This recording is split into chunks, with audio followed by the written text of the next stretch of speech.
coffee break with me. Woo! Hi guys, welcome back to my channel. How are you today? Obviously, I'm on a tropical vacation. Why did I slur vacation? I promise you guys I'm sober for right now. It may be a day for a pool party, which is why this is happening, but we don't need to talk about it. So today I'm here with monthly favorites, my favorite video to film.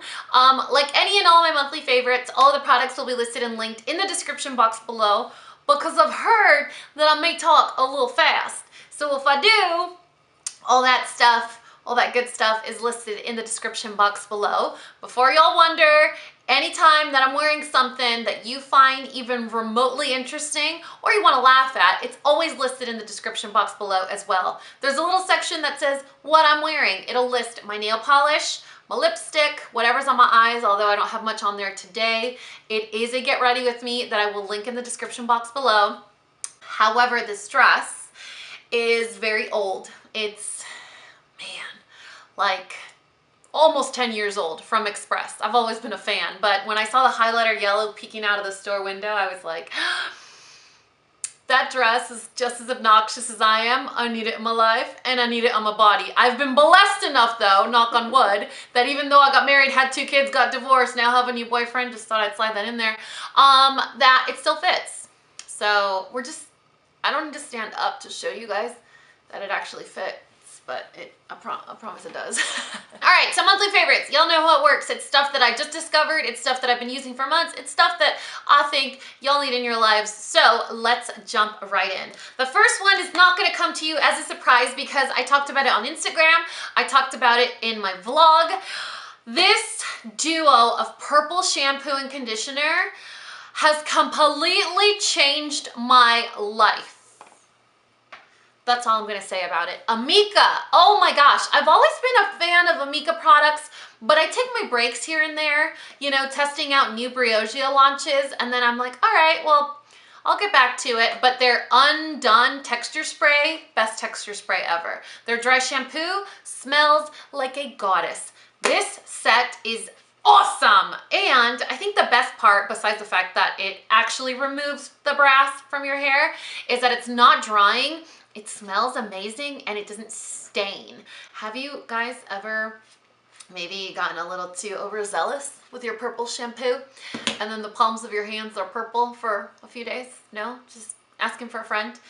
This one doesn't do that, but it actually works here. So it has enough pigment where it fixes your hair, but it also isn't so saturated that it dries it out, makes it brittle, or stains your hands or your neck or the backs of your ears, maybe your back. All right, it's called the Bust Your Brass. It's a set from Amika. They sell them individually. I got mine from the Sephora website, and they also have minis. It is so good, you guys. Okay, moving on to deodorant. All right, so it wouldn't be a coffee break with Dani video if we didn't talk about my armpit journey or my tan. So today, I mean, with this dress and this lip color, I feel like we don't even need to talk about my tan because it's all you can see, right? Okay, so the Native deodorant has replaced officially my Schmidt's deodorant because the Schmidt's one stains my t-shirts yellow. This one does not. Now the verdict is still out on this one if it's actually making my armpits darker or if it's just a shadowing. So I'm gonna do this. I'm gonna put my armpits on the internet and apologize in advance. If you hate armpits, look away for like 4 seconds. But I don't know if it's actually darkening my pits or not. I have been getting laser hair removal. I've done it about 3 times already. I am not going this summer. Like I took a full complete break off of it because you need to be out of the sun for a week after getting it done. Your girl has not been out of the sun a single day. Clearly because I'm not tan. I mean, even my scalp is tan. You see that? Like, I'm not bragging, but look at that. Like, my scalp is even looking tan. All right, I need to stop. So, I don't think it is, right? Maybe it's just the fact that I haven't gone to update the laser treatment. I don't know, honestly. So, I am convinced that I am just a person that is going to need to reapply natural deodorants. I think I've become resolute to the idea that I would much rather find a deodorant that works almost very well than one that causes me health issues. I already have enough health issues to deal with, you guys. I don't need another specialist. I have more doctors in my phone book than friends. So if I can do anything to stack the deck in my favor, and even if it means reapplying a deodorant, I'm gonna do it. And from all the ones that I've tried, you guys, all natural green organic deodorants are expensive. After all the money that I've spent, this is the one that's given me the best results, and I really shouldn't be complaining. So I was like, you know what, little native? I'm gonna include you in my favorites, and I'm never gonna speak ill of you ever again. I'm sorry. But this is the coconut vanilla scent. It's so good, you guys. I can't believe I just did that. That was disgusting. Okay, you guys, you need to unsubscribe to my channel right now. Let's talk complexion products, and it's kind of like a little trio situation that I got going on here. If you watch this video, it'll make more sense, so I'll link it if it's live yet. But I have been doing with this Texas Heat spot concealing and then buffing out with a brush. That's been my go-to look. I have tried my best to stay away from full face products. So I will go in with a primer and then I will spot conceal either with a cream foundation or a potted concealer. So right now I am just wearing the products that I'm gonna show you right now in certain areas, and then I just dusted a translucent powder all over. That's all that's on my skin right now in terms of like foundation type products. Obviously I'm wearing bronzer and blush and all that good stuff. But anyway, so the NARS Soft Matte Complete Concealer. I am convinced this has been in my favorites many times already. You guys, this concealer is so good for spot concealing. It reminds me of the Studio Fix concealer from MAC. I think that's the potted one. But it's a little creamier, but not oily. Does that make sense? Like, it's softer, but it has more pigment, and it actually like melts into the skin. It's so good. I have it in 3 shades because I'm tan. It's great. I would love and appreciate if NARS turned this into a cream foundation. Like they just made a big old tub of it, or like a compact, and you could go in and use it as a foundation because it's such a great product. Now, if you have more problematic areas where you're like, okay, I'm gonna go through that pot in 2 full face uses, right? A product that is very similar to it, however, a little bit expensive, is the Hourglass Vanish Seamless Whatever Stick Foundation. This was in my favorites for a few months as well with the matching brush. So when I feel like my skin is a little bit more finicky, especially with the hormonal breakouts that I've been getting, I'll need more product. And I feel so uncomfortable using such a tiny little pot for covering more areas. So I'll go in, and the same concept of spot concealing, but with a stick foundation. And so I'll go in with this guy and I'll just do little triangle dots wherever I want to conceal.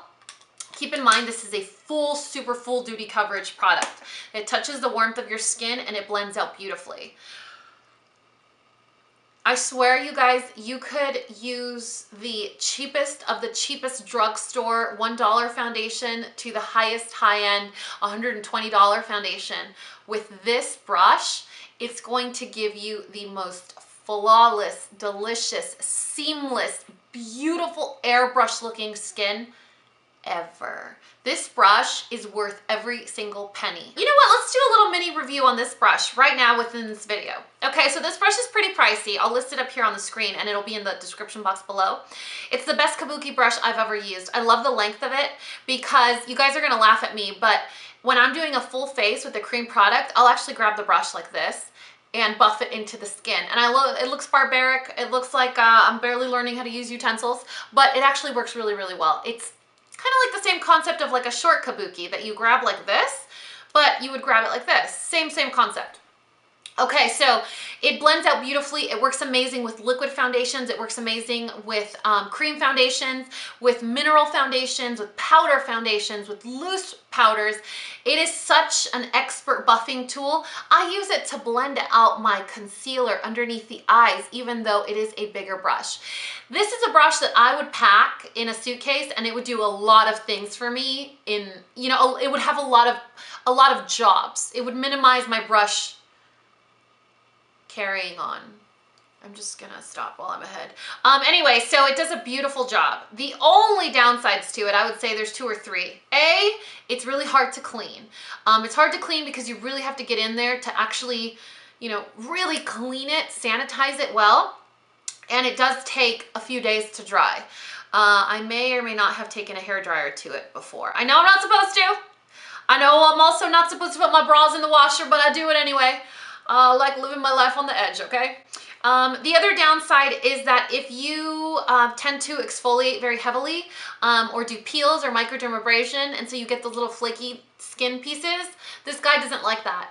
He will get under there and he will make it look more pronounced and he will make you look scaly. So this is for someone that does have no dry skin, I would say. I guess it also depends on the product, but because of the way you use it and you are buffing the product into the skin, it does tend to do such a good job blending that it will kind of pronounce wherever you do have dry skin because you'll put the product in there. Does that make sense? And then the other thing is it's a little expensive. But other than that, a tip for using it as well is it doesn't like when you put product on it. It prefers, I like how I'm giving it like a personality. It prefers that you put the product on your face first and then go in. Otherwise, it picks its favorite spots where the product will sink into and it hinders an even application from happening. It's kind of like a beauty blender. Actually, this is my next favorite. You know a beauty blender when you apply a product to like a certain area, or like you'll take some off of the top of your hand, and then when you get to that spot and you bump it on your skin, you notice that more product deposits in that spot. It's the same concept. So it's like a concentration of product. I wanted to mention the Beautyblender Sapphire, and it's kind of a random mention because it's a beauty blender, but I was always suspicious that depending on the color, the texture was different. I felt like the finished product was always different. I feel like when I use the nude beauty blender or the black beauty blender, I don't get as flawless results as when I use the pink one or any of the neon ones from the summer collection. So I feel like there are certain colors that the texture of the sponge is just like a scotch different, or just a bit softer or something. And I get that vibe from this one. Like this one's, I want to say this is the softest beauty blender I've ever used. I may be like, it may be an overstatement or an assumption, or it might be totally in my head, but I feel like it's the softest beauty blender I've ever used. And it's limited edition, so it kind of hurts my soul a little bit. I noticed with the nude and the black, the pores or like the little holes on the sponge are a little bit bigger. And I think that's probably why it affects the final look of whatever you're applying, whether it's primer or foundation or concealer. This one, it's flawless. Well, I don't know why I'm looking. I just used it for powder today. It's soft and it's flawless, and it's just really, I like it. And I kind of want to buy more before it gets discontinued. You're judging me, aren't you? And my last favorite, you guys are gonna roll your eyes and you're gonna say that it was so predictable. You guys, the Urban Decay Born to Run palette. I really wanted not to like it. Like I did. You guys, I was like team, I don't need another palette. I failed you miserably. So I did a review on this palette. It's so good. Like, it's the good quality of Urban Decay shadows that you expect in like a naked palette. Not in a Vice palette, because the quality in there varies a little bit. So it's the high quality that you always get from a naked palette, but with that satisfaction of pops of color.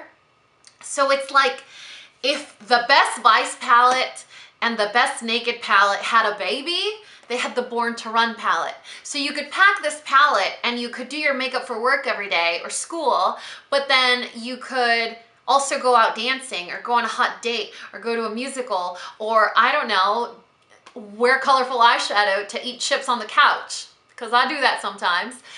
It's just one of those palettes where I feel like Urban Decay just, was so inspired, they took their best of everything and just smushed it into a palette.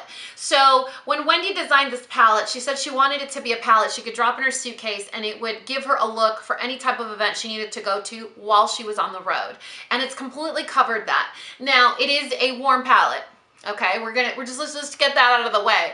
All of the transition colors or the neutrals in here are warm. They're all warm.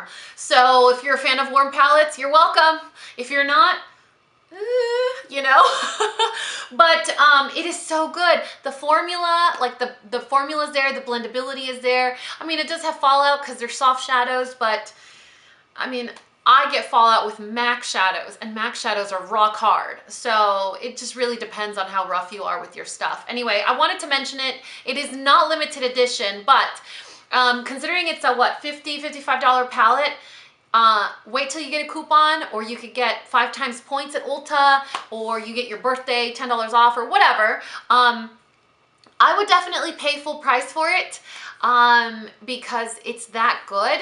But just from seeing it with the naked eye, you're just like, it's been done before. I don't think it has, you know, it's a really cool combination of products. I have to say, I'm very excited with it. I like it very much. I like the way it's laid out as well because it kind of gives you some inspiration or guidance in terms of how you want to set up your shades. You know, if you're like, well, I'm not very familiar with how to combine colors. Oh, well, they're really set up for you to kind of dumb it down. I hate to use that expression, it bothers me, but they're set up in a way where, you know, you could use the quad, or you could use the trio, or you could do all the neutrals at the top, or if you wanted to do a lot of smokiness down here, you know what I mean? So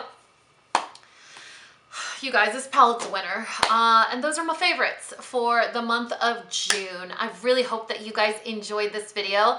All of the products that I mentioned will be listed and linked in the description box below, along with my get ready with me doing this look and my review of the Born to Run palette. And I think that's it. Y'all know what to do. If you found this video useful, entertaining, and learned something, please give me a thumbs up and subscribe if you haven't already. And until next time, this coffee break is over. Bye guys!